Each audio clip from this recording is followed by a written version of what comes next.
신경전입니다. 자, 지난 5장에서 우리가 함수형 프로그래밍에 대해서 전반적으로 다 살펴본 건 솔직히 아닙니다. 어떠한 언어에 대해서 특히 이 코틀린이라는 언어는 모든 언어의 장점들을 다 가지고 왔고 그것을 더욱더 편리하게 만들어 쓸 수 있는 그러한 기능들을 다 제공을 하기 때문에 거기서 더 많은 내용들이 추가가 될 수가 있어요. 그런데 실질적으로 이 과정은 코틀린을 이용해서 안드로이드 앱을 만드는 그러한 과정이기 때문에 어, 지금 코틀린을 완벽하게 배우는 과정이 아니잖아요. 그죠? 그렇기 때문에 필요한 최소한 우리가 어느 정도 코틀린에 알아야 될 내용들만 제가 간추려서 이렇게 강의를 했는 것도 그 정도 수준이고요. 실질적으로 제 강의가 올라가 있는 함수 뭡니까? 저 뭐죠? 어, 코틀린 과정이 따로 있어요. 따로 있는데 거기는 상당히 강의 내용이 거의 다 들어가 있거든요. 다 들어가 있는데 거기에서 일단은 안드로이드 앱에 꼭 필요한 것들을 추려서 강의를 했기에 조금 줄여 나가고 있는 그렇게 줄여서 이렇게 강의를 하고 있다라는 점을 일단 알아주시면 좋을 것 같고요. 자, 5장에서 이제 함수형 프로그래밍을 알아봤다면 제가 함수형 프로그래밍을 처음에 강의를 할 때 현대적 프로그래밍의 트렌드는 뭐라고 했어요?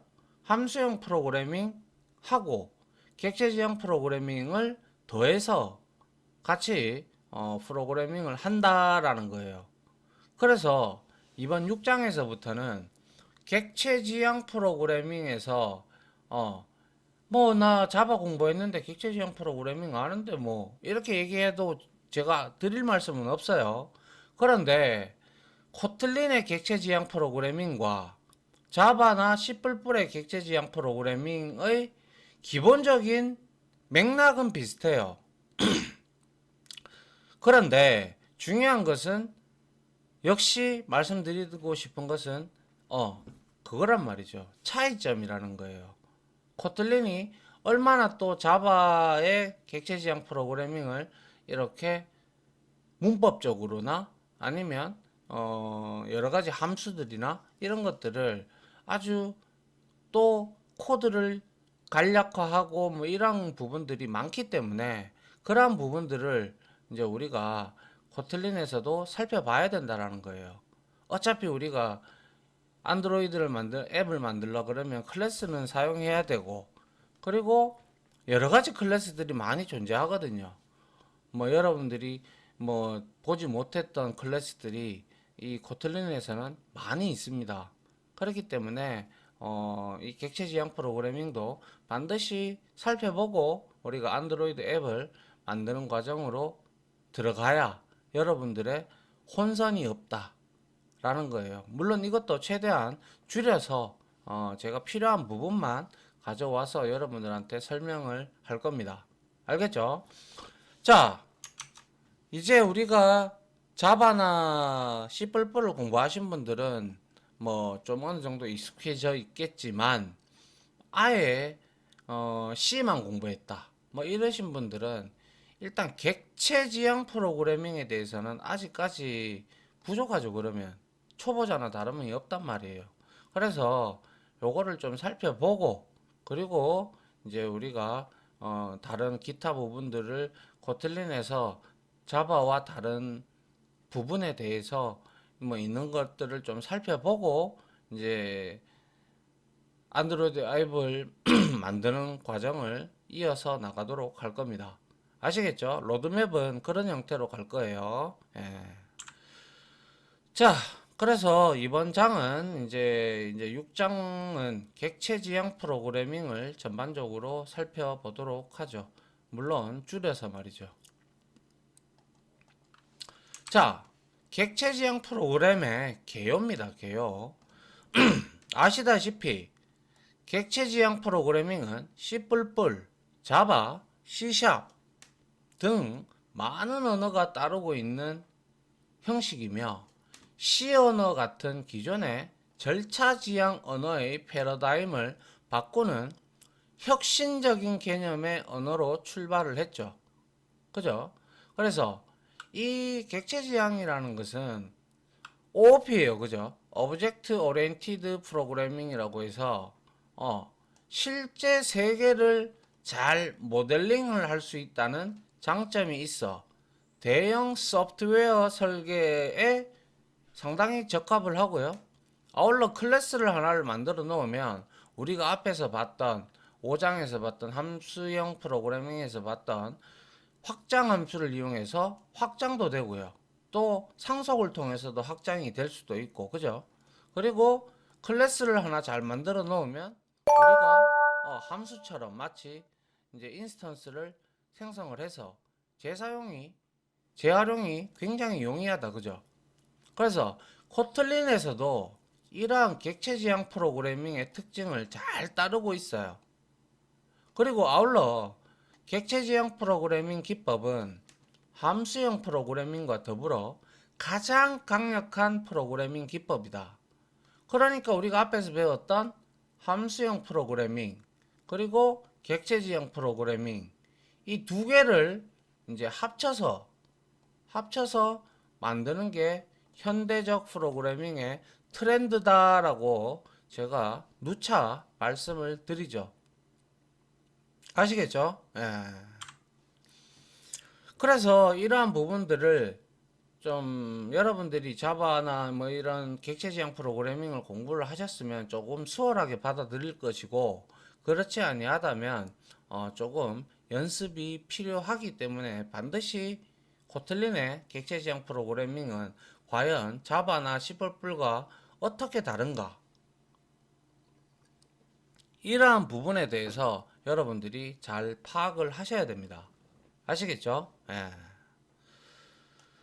자, 먼저 클래스와 객체의 정의인데, 자, 한번 보죠. 자, 클래스는 우리말로 계층이나 분류라는 의미죠. 그래서 우리가 소위 말해서 S 클래스다, A 클래스다, 뭐 이런 것처럼 계층이나 분류라는 의미를 가지고 있죠. 사전적 의미로는.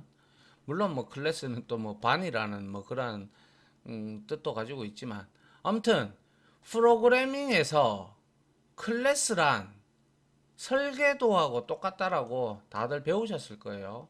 이 과정을 지금 보시는 분들은 설계도예요, 설계도.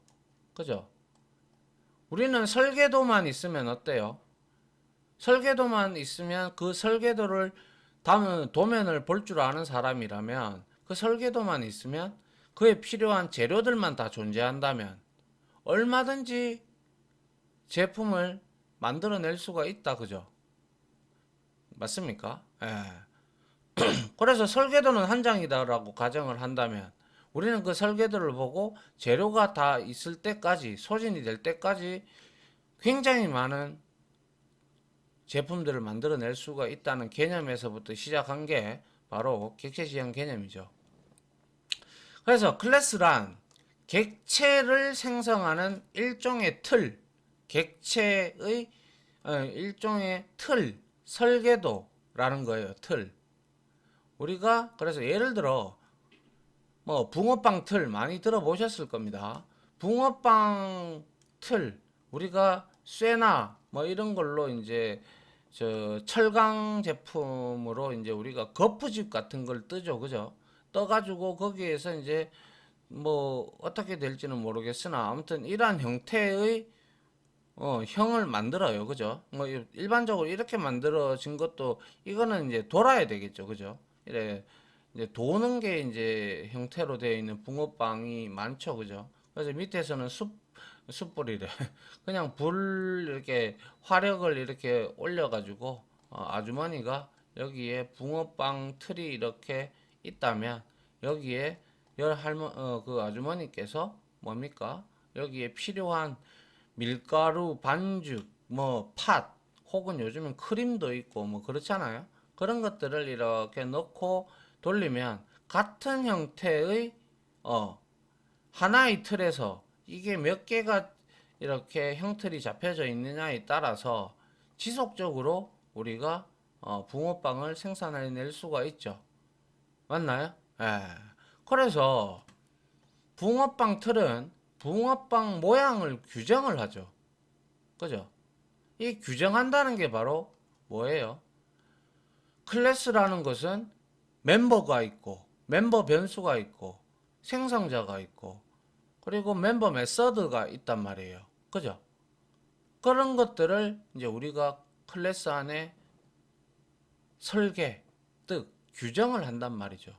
그래서 이 틀에 맞춰서 실제 먹을 수 있는 붕어빵, 객체라고도 부르기도 하고요.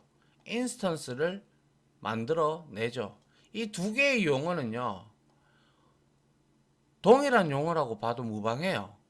그런데 객체라는 단어가 오브젝트고 인스턴스는 좀 더 면밀한 메모리에 할당이 된 부분을 우리는 인스턴스라고 통상적으로 칭을 합니다. 그래서 범위로 따지자면 객체가 이렇게 같다고 볼 수 있는데 약간 범위는 누가 객체가 조금 넓은 쪽에 들어가요. 아시겠죠? 굳이 따지자면 그렇다라는 거예요. 알겠죠? 그러니까 뭐 소위 말해서 뭐 어떠한 저자들은 강사들이나 교사들이나 저자들은 뭐 객체라고도 부르기도 하고 어떠한 저자들은 또 인스턴스라고도 부르기도 해요. 그렇기 때문에 그냥 동일한 용어라고 볼 수 있는데 이거는 특정 클래스의 인스턴스를 객체를 만든다. 메모리에 올라간다. 이렇게 됐을 때는 우리가 웬만하면 인스턴스로 보고요. 그걸 또한 객체라고도 부르기도 해요. 그렇기 때문에 저는 이 두 개의 단어를 같이 쓸 거니까요. 거의 비슷한 개념이다 라고 보시면 돼요. 따지자면 객체가 조금은 넓은 범위를 가지고 있다라고 이런 식으로 여러분들이 이해를 하면 좋겠다라는 거죠. 그래서 붕어빵을 이렇게 만들어 낸다는 거예요. 그죠? 아울러 붕어빵 틀, 설계도 틀입니다. 그죠? 설계도는 붕어빵이, 즉 제품이 어떻게 만들어져야 되는지, 어떤 모양이 되어져야 되는지를 규정을 하고 있죠. 그죠? 규정하기만 하면 되죠. 다시 말해서 클래스만 있다고 해서 객체가 메모리에서 만들어지지는 않죠. 우리가 생성자를 호출을 해서 그 클래스의 이름을 가지고 생성자를 호출을 해서 메모리에 할당을 해야 이것도 마찬가지죠. 틀만 있다고 해서 붕어빵이 만들어지나요? 아니죠. 여기에다가 온도를 높이고 그리고 여기에다가 재료를 부어야 그리고 나서 돌면서 하나하나씩 객체 즉 인스턴스가 나오는 것이죠. 그죠? 그래서 클래스를 이용하여 객체를 생성해야만 비로소 프로그램 메모리에 객체 즉 인스턴스가 존재하게 되는 것이다.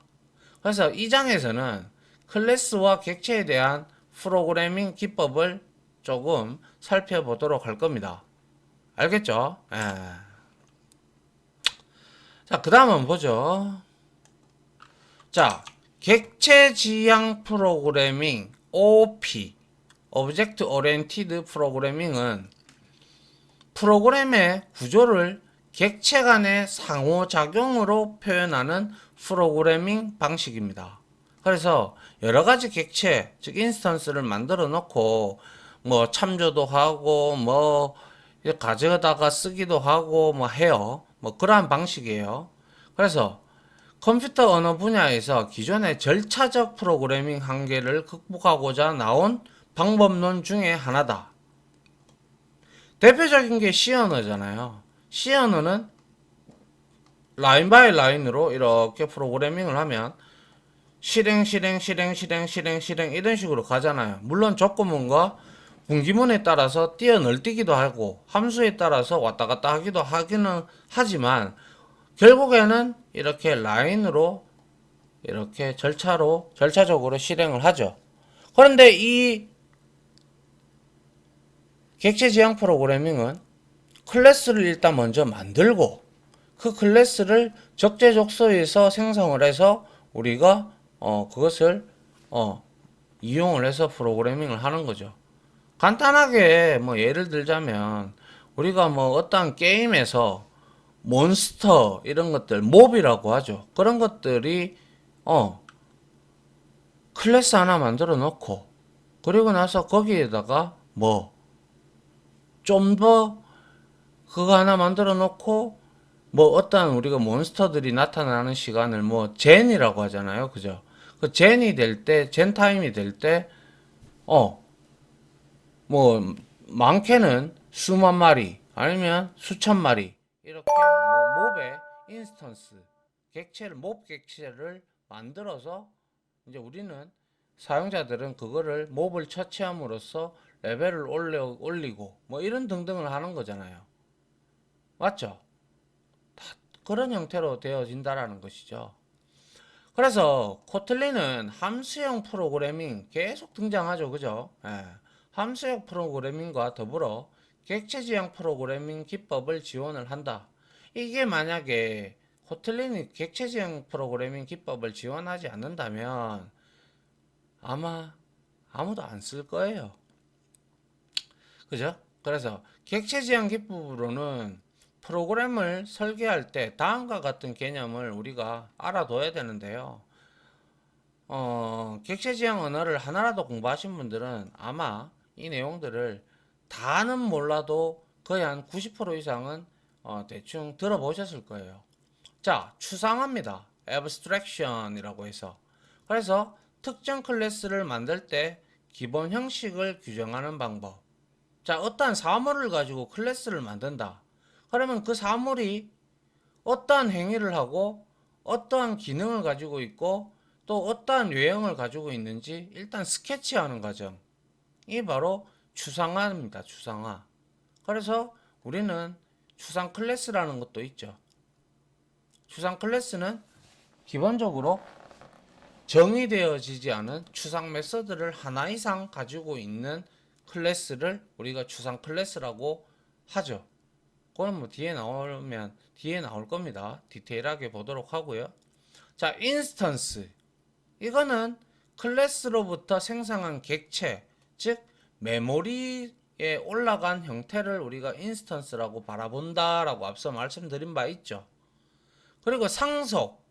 이게 바로 인헤리턴스에서 하나의 클래스, 아까 몹에 대한 말씀을 드렸는데요. 하나의 몬스터가 기본형 몬스터가 이렇게 있다. 그러면 얘가 만약에 공격력이 5다. 그러면 우리가 어떠한 다른 초보자들이 들어가는 던전과 좀 레벨이 되는 중급자 던전과 뭐 이런 것들이 따로 다 이렇게 존재하잖아요.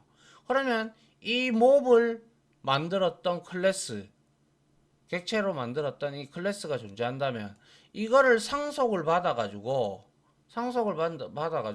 이 몹이 여기에서는 공격력이 12대 되고 또 색깔을 좀 다르게 하고 뭐 등등을 해서 상속을 받죠. 상속을 받게끔 만들어서 이렇게 프로그래밍을 하면 중급자 던전에서는 또 중급자 레벨에 맞는 사용자 레벨에 맞는 몬스터를 이렇게 확장시킬 수가 있단 말이죠. 이게 바로 인헤리턴스죠. 그래서 부모 클래스의 내용을 자식 클래스가 그대로 물려받고 거기다가 자식 클래스가 자신만의 자신만의 특정한 멤버 변수나 뭐 아니면 멤버 메서드들을 여러 가지를 추가를 할 수가 있습니다. 그러한 개념이 바로 확장이죠. 확장이라는 개념이 바로 상속이라는 거예요. 그죠? 예. 그리고 다형성. 이 얘기를 앞에서 종종 했는데요. 다형성이라는 것은 의미론적으로 바라보면 폴리모르피즘인데 영어로 말하면 의미론적으로 보면 이거는 마늘 다자의 형태형자입니다. 그리고 이건 성질할 때 성자고요. 그래서 하나의 이름으로 다양한 처리를 제공한다.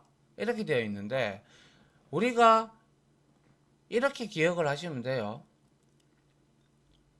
우리가 상속을 하게 되면 객체지향 프로그래밍의 가장 큰 특징은 일단 클래스도 클래스지만 그 클래스를 만들 줄 안다면 우리가 상속을 통해서 확장도 가능하죠.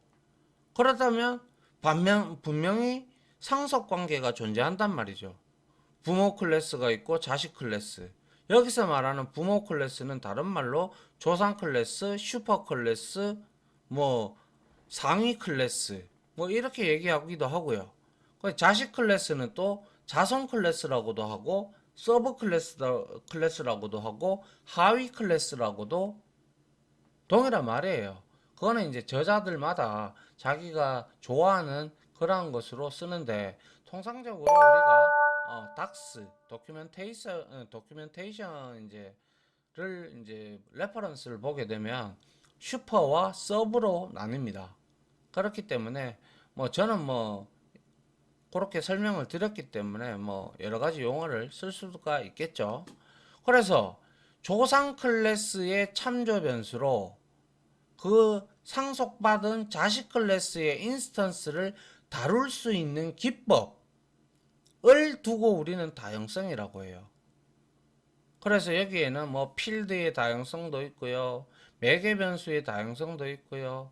리턴 타입의 다양성도 있다 이거예요. 우리가 뭐예요? any를 매개 변수로 받으면 모든 클래스가 거기에 다 들어올 수 있죠. 그게 바로 매개 변수의 다양성인 거예요. 자바로 치면 뭐예요? 오브젝트가 매개 변수로 오브젝트가 모든 클래스의 조상이니까 당연히 매개 변수에 오브젝트가 들어와 있다라는 것은 우리가 오브젝트 타입을 자손 클래스들을 다 받겠다라는 의미거든요. 그게 이제 다양성이라는 거예요. 좀 어렵습니다. 이 부분은 처음 맞닥뜨리시는 분들은. 그래도 어느 정도 공부하신 분들도 이 부분이 조금 어렵다라고 얘기들 하더라고요. 예. 자, 그리고 캡슐화해서 인캡슐레이션이라고 얘기를 하는데 특히 객체 지향 프로그래밍은 클래스 안에 멤버 변수들이 있단 말이에요. 특히 또 코틀린 같은 경우, 그래서 자바 같은 경우는 프라이빗 이런 접근 제어자, 액세스 모디파이어가 존재하기 때문에 프라이빗, 퍼블릭, 디폴트, 프로텍티드 이러한 4개의 접근 제어자가 존재를 하고 그 접근 제어자에 따라서 내용이 조금 접근할 수도 있고 접근을 못해요. 그래서 프라이빗으로 감싸면 접근 멤버 변수들을 그러면 우리는 요러한 이제 객체를 요러한 육각형의 많이 그림을 그려요.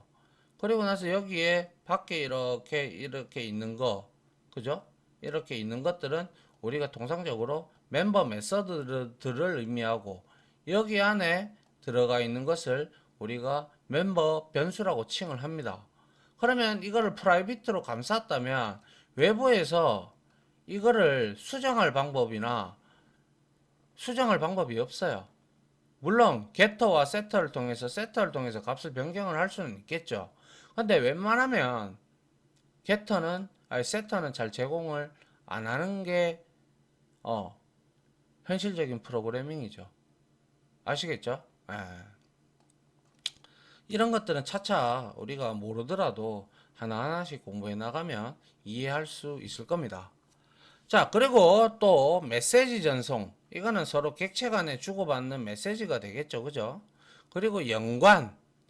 뭐 상속 관계냐, 아니면 구형 관계냐, 뭐 이런 등등이 있단 말이에요. 어소시에이션이라고 하는데 그게 바로 클래스 간의 관계를 의미를 합니다.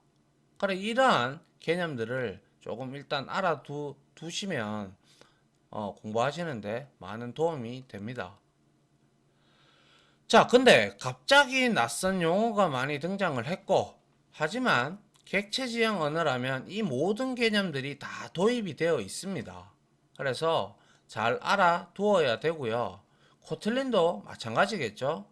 이들 개념을 2장 전반에 걸쳐서 살펴볼 건데, 뭐 중요한 부분들을 제가 가지고 와서 이제 설명을 드릴게요. 자, 아울러 절차적 프로그래밍, procedural 뭡니까? 프로그래밍은 프로그래밍을 한 순서대로 프로그램이 수행될 수 있도록 하는 방법론이죠. 그래서 연속적인 코드의 순서에 따라서 작동하기 때문에 어떻게 보면 해석하기는 쉽죠. 해석하기는. 그 문법을 잘 알고 있다면. 근데 오류를 예측하기는 또 쉽죠. 근데 얘는 구조적이지 못해서 복잡한 프로그램으로 설계하기가 어느 정도 한계가 있어요. 그럼에도 불구하고 C 언어는 아직까지도 전 세계에서 거의 탑 클래스 안에 들어가는, 그러니까 뭐 원티어 수준으로 이제 뭐 세계 3위 언어 안에 들어가는 언어 중에 아직까지 하나예요. 이게 1970년도 맞죠? 벨 연구소에서 나왔거든요. 그래서 나왔는데 아직까지 사용이 되고 있는데 일반 어플리케이션, 웹 어플리케이션이나 이런 데는 C를 잘 안 쓰는데 얘는 인베디드 프로그래밍에 많이 사용이 되기 때문에 칩이나 이런 곳에 사용이 되기 때문에 아직까지도 많은 곳에서 사용되기 때문에 C 언어가 그렇게 아직까지 프로그래머가 많이 사용하는 프로그래밍 언어다라는 거죠. 알겠죠? 그런데 좀 복잡한 코드를 만든다든지 이런 거는 좀 어려워요. C 언어로는. 뭐 물론 포인터를 이용해서 그 포인터가 등장한 이유는 바로 그거죠. C 언어는 한정된 메모리 영역 안에서 프로그램을 작동하게끔 해줘야 되기 때문에 기계를 제어를 한다든지 그죠? 그런 걸 해야 되기 때문에 한정된 메모리다 보니까 아무래도 포인터를 이용하면 메모리를 그만큼 아낄 수가 있다라는 거죠. 그리고 1970년에 나왔기 때문에 그때 당시만 해도 하드웨어가 상당히 좋지 않았다. 그죠? 그때 뭐 제가 뭐 1980년, 85년에 아버지로부터 이제 PC 이제 뭐 그때는 뭐 386, 뭐 286, 뭐 이런 컴퓨터를 받았을 때는 메모리가 뭐 램이 뭐 2메가, 4메가 이런 시절이 있었어요. 그럴 때는 메모리를 정말 아껴 써야 되잖아요. 그러다 보니까 윈도우 자체가 들어오기도 힘들었고 그리고 아울러 메모리를 아껴 써야 되니까 포인터라는 개념도 등장하게 된 거죠. 아시겠어요? 그래서 동적 할당도 생겨나고 뭐 그래서 그걸 해제하고 근데 요즘에는 메모리가 하드웨어가 상당히 많이 발전을 했죠. 발전을 했기에 이만큼 우리가 지금 객체 지향 프로그램을 이제 사용을 해서 프로그래밍을 하는데 문제가 없다라는 것이죠. 원래는 애초에 이 객체 지향 프로그래밍의 시초가 되는 언어인 시뮬라라는 게 1960년대인가요? 그때 있었는데 그걸 근간으로 이제 자바나 이런 것들이 만들어지긴 했는데, 영향을 받았는데, 하드웨어의 성능이 뒷받침해주지 못했기 때문에, 그냥 시뮬러는 사장이 되고 말죠. 그래서, 결국에는 이제 시간이 좀 흘러서 하드웨어가 발전이 되면서, 이제 이 C 언어로는 좀 한계가 있다, 해서 등장한 게 이제 바로 객체지향 개념이다. 그리고 객체지향 개념에서 하니까 이 코드가 너무 길고 좀 그렇다 뭐 이런 등등은 이런 부분이 또 이제 발생이 되잖아요. 그러다 보니까 뭐예요? 함수형 프로그래밍이 이제 등장이 된 거예요. 그래서 두 개가 플러스가 돼서 이제 사용을 하고 있는 현 추세죠. 예. 아시겠죠? 예. 그래서 한번 보죠. 객체지향 프로그래밍과 용어. 자, 앞에서 객체지향 프로그래밍을 이해하기 위한 여러 개념을 소개를 했죠. 뭐 추상화부터 관계, 어소시에이션, 뭐 다형성, 뭐 이런 것들에 대해서 간단하게 설명을 드렸고요. 객체지향이 발전되기 전까지는 용어가 통일되어 있지 않았어요. 언어마다 약간은 다른 용어를 사용하고 있어서 헷갈릴 수 있으니 다음 표를 통해서 우리가 정리를 한번 해보죠. 그래서 코틀린에서 사용하는 용어는 우리가 클래스라고 하죠. 그리고 프로퍼티, 이거는 이제 또 자바에서는 멤버 변수, 필드 뭐 이렇게 얘기를 해요. 그리고 이거는 멤버 메서드죠.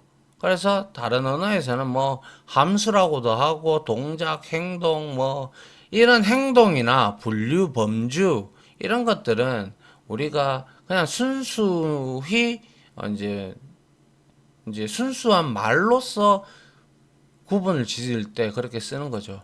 그리고 프로퍼티 같은 경우는 다른 DB에서는 속성이라고도 하고요. 어트리뷰트. 그리고 뭐 멤버 변수라고도 하고 멤버 필드라 아니 그냥 필드라고도 하고요. 데이터라고도 하고 그렇습니다. 그리고 또 코틀린에서는 객체를 다른 언어에서 자바에서는 또 인스턴스나 객체 이건 두 개가 동일한 용어다라고 거의 비슷한 동일한 용어다라고 말씀을 드렸잖아요. 제가 그죠? 예. 그래서 뭐 멤버 변수나 프로퍼티 근데 저도 이제 코틀린을 여러분들한테 설명을 할 거니까 멤버 변수와 프로퍼티를 같이 쓸 수도 있고 멤버 메서드라고도 하든지 아니면 뭐 함수라고도 할 수도 있는 거고요. 객체를 특히 많이 언급할 텐데 그게 인스턴스라는 것도 여러분들이 이제 알아들으셔야 되겠죠. 그죠? 그래서 통상 보통 자바에서는 클래스에 포함된 기능을 나타내는 함수를 우리는 멤버 메서드 왜 클래스의 멤버라고 해서 일반적으로 두고 그냥 클래스 안에 안 들어있다면 클래스 안에 없다면 이거는 함수라고 칭하는 게 맞아요. 그런데 클래스 안에 포함이 되었기 때문에 멤버 메서드라고 우리가 얘기를 하고요. 아울러 멤버 변수를 또한 자바에서는 필드 제가 아까 뭐 필드의 다양성이라고 얘기를 했잖아요. 그런 거와 같이 멤버 변수를 필드라고도 해요. 그래서 메서드나 필드는 클래스 내부에 정의되어 있기 때문에 그죠? 클래스의 멤버 메서드, 멤버 변수라고도 제가 한다라고 말씀을 드린 바 있고요. 코틀린에서는 이러한 필드 대신에 프로퍼티라는 용어를 쓰고요. 그 이유는 변수 또는 필드에 내부적으로 접근 메서드가 포함되어 있기 때문이다. 이게 무슨 말이냐 하면요. 우리가 자바로 클래스를 만들어요. 클래스로 만들면 만약에 멤버 변수를 프라이빗으로 감싸면 통상적으로 상호작용을 객체들 간에 상호작용을 하기 위해서는 객체들끼리 접근을 해서 아니면 실행 파일에서 메인 메서드에서 실행을 하기 위해서 인스턴스를 생성하고 이제 그 프라이빗으로 감싸진 클래스의 멤버 변수들을 이제 우리가 값을 읽어오기 위해서 getter, setter 값을 설정하는 걸 setter 값을 읽어오는 것을 우리는 getter라고 얘기를 하잖아요. 근데 이 코틀린에서는 기본적으로 우리가 프라이빗를 붙여주지 않아도 클래스를 설정할 때 프라이빗 성질을 띄어요. 그렇기 때문에 자동적으로 얘네들은 getter와 setter를 제공을 해줘요.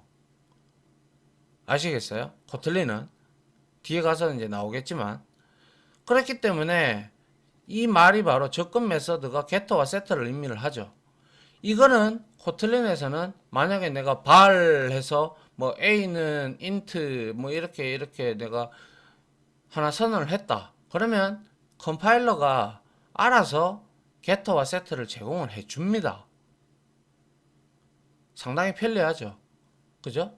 자바 같은 경우는 우리가 generator, getter, and setter 이러한 이클립스의 메뉴를 이용해서 getter와 setter를 제공을 해줘야 비로소 우리가 그 함수를 호출을 해서 그 프라이빗으로 감싸진 캡슐화되어 있는 그 값을 우리가 읽어오고 또한 설정을 할 수가 있는데 저장을 할 수가 있는데 이 코틀린에서는 getter하고 setter가 분명히 명시를 우리가 get이라는 메서드와 set 메서드가 있기는 있습니다. 그걸 통해서 만들어도 되고요.